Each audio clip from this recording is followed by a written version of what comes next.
ನನಗೆ ಸ್ವಲ್ಪ mechanical back ground ಇರೋದ್ರಿಂದ ಆ ಮೆಷಿನ್ಗಳದ್ದು ಮೇಂಟೆನೆನ್ಸ್ ಮಾಡ್ತಾ ಇದ್ದೆ ನಾನು. ಓಕೆ. ಆವಾಗ ಏನಿತ್ತು ಸಮಸ್ಯೆ ಅಂದರೆ ಆ ಮೆಷಿನ್ದು ಹೆಡ್ ಆಫೀಸ್ ಇದ್ದಿದ್ದು ಬಾಂಬೆನಲ್ಲಿ. ಬಾಂಬೆ. ಹಾಂ. ಇಲ್ಲೇನಾದರೂ ಒಂದು ಸಣ್ಣ ಪ್ರಾಬ್ಲಮ್ ಆದರೂ ಆ ಸರ್ವಿಸ್ ಇಂಜಿನಿಯರು ಬಾಂಬೆಯಿಂದ ಫ್ಲೈಟಲ್ಲಿ ಬೆಂಗಳೂರಿಗೆ ಬರಬೇಕಿತ್ತು. ಅವ್ರನ್ನ ಯಾವ್ದಾದ್ರು ಸ್ಟಾರ್ ಹೋಟ್ಲಲ್ಲಿ ರೂಮ್ ಮಾಡಿಸ್ಬೇಕು, ಅವ್ರಿಗೆ ಕಾರ್ ಕೊಡಬೇಕು, ಅವ್ರು ಬರಬೇಕು, ರಿಪೇರಿ ಮಾಡಬೇಕು, ಇದೆಲ್ಲ ಇತ್ತು. ಓಕೆ.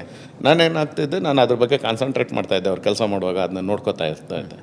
ಒಂದು 5-6 ಬಂತು ಆಗುವಾಗಲೇ ನನಗೆ ಅದ್ರ ಬಗ್ಗೆ ಸ್ವಲ್ಪ ಐಡಿಯಾ ಬರೋದಕ್ಕೆ ಸ್ಟಾರ್ಟ್ ಆಯಿತು, ಇದು ಹೇಗೆ ಏನು ಅಂತ. ಅನಂತರ ನಾನಲ್ಲಿ ಸ್ವಲ್ಪ ಜಾಸ್ತಿ ಇನ್ವಾಲ್ವ್ ಆಗ್ತಾ ಇದ್ದೆ.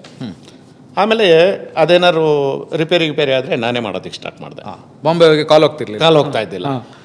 ಒಂದ್ಸರಿ ಏನಾದರೂ ಮೈನರ್ ಆದ್ರೂ ಅವ್ರು ಅಲ್ಲಿಂದ ಬರಬೇಕಿತ್ತು. ಆ ಕಾಲದಲ್ಲಿ ನಿಮಗೆ ಅವರಿಗೆ ಒಂದು 30,000-40,000 ಖರ್ಚಾಗ್ತಾ ಇತ್ತು ಒಂದು ಹೋಗೋದಕ್ಕೆ. ಅದನ್ನ ನಾನೇ ಮಾಡೋಕ್ಕೆ ಸ್ಟಾರ್ಟ್ ಆದ ಕೂಡಲೇ ನಮ್ಮ ಓನರ್ಗೆ ತುಂಬ ಖುಷಿ ಆಯಿತು. ಆನಂತರ ಏನಾಯಿತು, ಸ್ಪೇರ್ ಪಾರ್ಟ್ಸ್ಗಳು, ಅವು ಸ್ಪೇರ್ಸ್ ಎಲ್ಲ ಇಟಲಿಯಿಂದಲೇ ಬರಬೇಕು. ಫ್ಲೈಟಲ್ಲಿ ಬರಬೇಕು, ಇಲ್ಲಾಂದರೆ ಶಿಪ್ಪಲ್ಲಿ ಬರಬೇಕು. ಶಿಪ್ಪಲ್ಲಿ ಬಂದರೆ 3 ತಿಂಗಳಾಗುತ್ತೆ. ಫ್ಲೈಟಲ್ಲಿ ಬಂದರೆ ಕಾಸ್ಟ್ಲಿ. ಅಷ್ಟು ದಿನ ಮೆಷಿನ್ ಬ್ರೇಕ್ ಡೌನ್ ಆಗಿರುತ್ತೆ. ಅವಾಗೆಲ್ಲ ಅದು ಸ್ವಲ್ಪ ತುಂಬ CNC ಮೆಷಿನ್ಗಳು ನಿಮಗೆ ಗೊತ್ತು.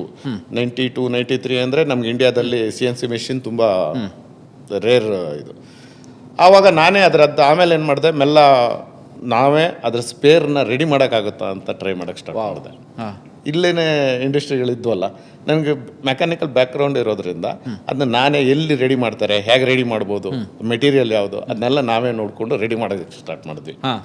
ಹೋಗ್ಬಿಟ್ಟು ಇಲ್ಲೇ ರೆಡಿ ಮಾಡಿ ಮೆಷಿನ್ ಬ್ರೇಕ್ ಡೌನ್ ಆಗಕ್ಕೆ ಬಿಡ್ತಾ ಇದ್ದಿಲ್ಲ. ಹಾಗೆ ಕಂಟಿನ್ಯೂ ಮಾಡ್ತಾ ಇದ್ವಿ. ಹಾಗಾಗಿ ನಾನು ಬೇಗ ಸ್ವಲ್ಪ ರೆಕಗ್ನೈಸ್ ಆದೆ. ಕಂಪ್ನಿನಲ್ಲಿ ಒಂದು 40-50 ಜನ ಕೆಲಸಗಾರರಿದ್ದರು. ನಾನು ಅಲ್ಲಿ ಇನ್ಚಾರ್ಜ್ ಆಗಿ ಕೆಲಸ ಮಾಡ್ತಾ ಇದ್ದೆ.